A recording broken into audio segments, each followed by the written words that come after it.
Welcome back. Friday means food here on News Channel 11 at noon. And this summer on Fridays, we're going to be showcasing some local eats across the region, giving you some grilling tips and tricks. Joining me this afternoon from Project Barbecue is Johnson City's Alex Weaver. Thanks so much for joining us. No problem. Thanks for having me. Okay, so I am very excited. You guys have no idea how hard it has been to do this newscast while he's been cooking. I am starving and it smells so good in here. So, Alex, Project Barbecue, how long have you guys been here? Project Barbecue, we've been here about 4 months now, located in the parking lot of the SunTrust Bank, which is right there, 203 Mockingbird Lane. Yeah, came from Texas, and it's been a whirlwind. Okay, so you know a lot of people, you're in Tennessee now, so a lot of people here talk about and rave about Memphis barbecue. What's your difference between your Texas and your Memphis?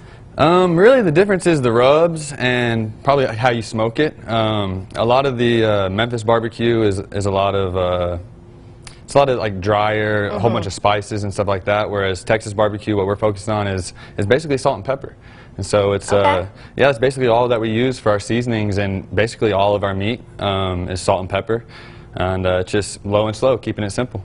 Okay, and speaking of seasonings, you're making a sandwich here for us today, so yes, let's get started on that. Yeah, so we're going to do a brisket sandwich. So I always suggest using a good potato roll. We use Martin's. It's great. So yeah, so get your bun.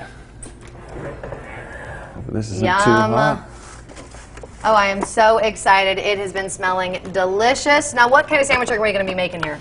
This is going to be a brisket sandwich. Perfect. And we're going to keep it simple and literally just do sliced brisket, a little bit of cilantro, and some pico.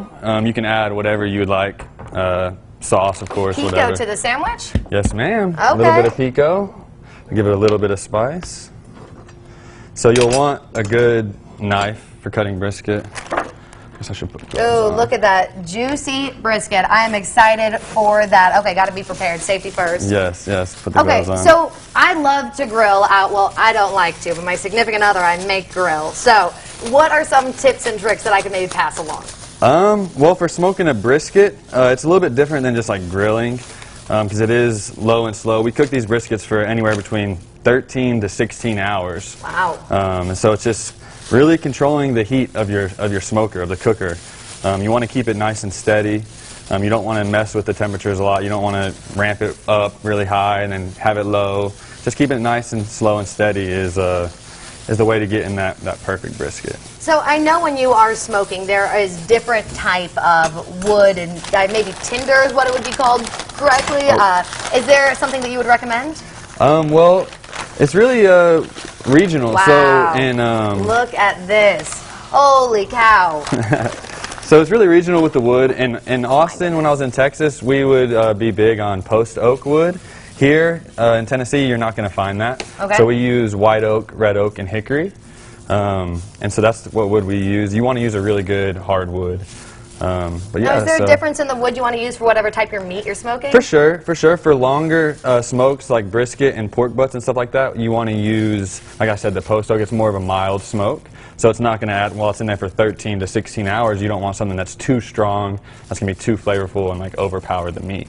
So we choose the oak because it's just a lighter smoke. Awesome. Now I want to see you cut into this thing. This looks delicious. So you see, this is the point end, which is like a little bit juicier, and this is the flat end. Every brisket has a point and a flat. So what I like to do is go ahead and just cut off a little bit of this part right here.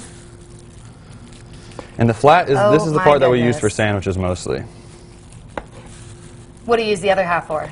We use it for like if someone gets like a brisket platter or something like that. But yeah, we'll make the chopped beef and stuff like that out of this flat part. Wow. And guys, remember, this is Project Barbecue. You guys can go and get this yourself for lunch if you want. Yes. I know what I'm having for lunch. And so after I cut off some of the flat, I like to go ahead and just cut this in half so I can get right to that good old juicy part right here. Wow, so look at that. Oh, we'll give a little. Look at that, folks. That looks delicious. Oh, another trick. So if you notice, I cut the flat like this, and so this is how the brisket was. This is very important. The flat goes like this, and then after you get done with that part, set it aside, and you want to turn this a little 90 degrees. So you're cutting, you always want to cut against the grain, and that's going to make the meat a little bit softer for you. It's not going to be as Really? chewy or anything. Yeah. I didn't know that would actually change the Oh, texture yeah. of it. 100%. Very neat.